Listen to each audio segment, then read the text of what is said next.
Hello friends, welcome to V Sumi's kitchen. இன்றைக்கி prawn வச்சு ஒரு ஜூஸியான ஃப்ரை எப்படி பண்ணலான்னு பார்க்கலாம். இதுக்கு முன்னாடியே ஒரு 1/2 கிலோ ப்ரான் வாங்கி சுத்தம் செஞ்சு வச்சுருக்கேன். நல்லா எலுமிச்சம்பழம், உப்பு, மஞ்சள் தூள் போட்டு கழுவி எடுத்து வச்சுருக்கு. அதோட கொஞ்சமாக உப்பு, மிளகாய்த்தூள், மஞ்சள் தூள் போட்டு மேரினேட் பண்ணி வச்சிடலாம். அது ஒரு 1/4 மணி நேரம் இருக்கட்டும். 2 ஸ்பூன் எண்ணெயும் சேர்த்து அதோடு கலந்து மேரினேட் பண்ணி வச்சிடலாம். ஒரு 15 நிமிஷத்துக்கு அப்படியே ஊறட்டும். அப்போ தான் நல்லா உப்பு காரம் அதில் பிடிச்சிருக்கும். இதுக்கப்புறம் ஒரு கடாயில் எண்ணெயை விட்டு ஒரு 3 டேபிள் ஸ்பூன் எண்ணெயை விட்டு கொஞ்சமாக சீரகம் போட்டு தாளிச்சிட்டு அதோட பொடியாக நறுக்கின வெங்காயம் ஒரு 3/4 கப் அளவு சேர்த்துட்டு அதோட இஞ்சி, மிளகு, பூண்டு 3ஐயும் கொஞ்சம் நைஸாக அரைக்காமல் கோர்ஸ் அரைச்சி அதில் சேர்த்துடலாம். அதோட ஒரு தக்காளியும் நல்லா நைஸாக அரைச்சி சேர்த்துடலாம். சேர்த்து நல்லா வதங்கட்டும். வதங்கின உடனே உப்பு, மஞ்சள் பொடி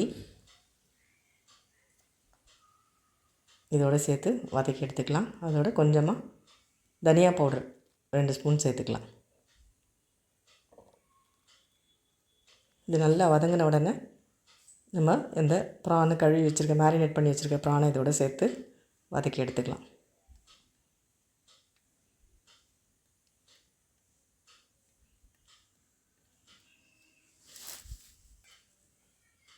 நல்லா வதக்கி எடுத்துக்கலாம்.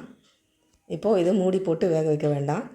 அப்படியே வதக்கி எடுத்துக்கிட்டே இருந்தோம்னா அதிலேருந்து ப்ரான்லேருந்தே கொஞ்சம் தண்ணி எப்படி இருந்தாலும் வரும். நம்ம தண்ணி எதுவும் சேர்க்கக்கூடாது. கொஞ்சம் வதங்கி வேணும்னா அதில் ஒரு பச்சை மிளகா, கொஞ்சமாக கருவேப்பிலை சேர்த்துக்கலாம். உங்களுக்கு காரம் இன்னும் வேணும்னா இன்னும் 2 பச்சை மிளகா கூட நீங்கள் சேர்த்துக்கலாம். மூடி போடாமல் low to high medium flame வச்சு மாற்றி மாற்றி வேக வச்சு எடுத்துக்கலாம். அதுக்கப்புறம் இதோட மின்ட் லீவ்ஸ் கொஞ்சமாக சேர்த்து புதினா இலை சேர்த்துக்கலாம். அது கரம் மசாலா கடைசியாக கொஞ்சமாக சேர்த்துட்டு பார்த்திங்கன்னா ஒரு 4 to 5 நிமிஷத்தில் நல்லா வெந்துடும். இப்போது கொத்தமல்லி தழையை அதில் தூவி எடுத்து ஆஃப் பண்ணிவிட்டு சர்வ் பண்ணிடலாம். ஜூஸியான ப்ரான் ஃப்ரை நீங்களும் இதை ட்ரை பண்ணி பாருங்கள். ரொம்ப ஈஸியாக பண்ணிடலாம். இது பிரியாணிக்கு, ஒயிட் ரைஸ்க்கு, ரசம் சாதத்துக்கு நல்லா மேட்ச் ஆகும்.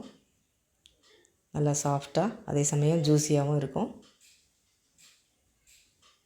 இதை நீங்களும் ட்ரை பண்ணி பாருங்கள். எப்படி வந்ததுன்னு கமெண்ட்டில் சொல்லுங்கள். இந்த வீடியோ பிடிச்சிருந்தால் லைக் பண்ணுங்கள், ஷேர் பண்ணுங்கள், சப்ஸ்கிரைப் பண்ணுங்கள். தேங்க்யூ.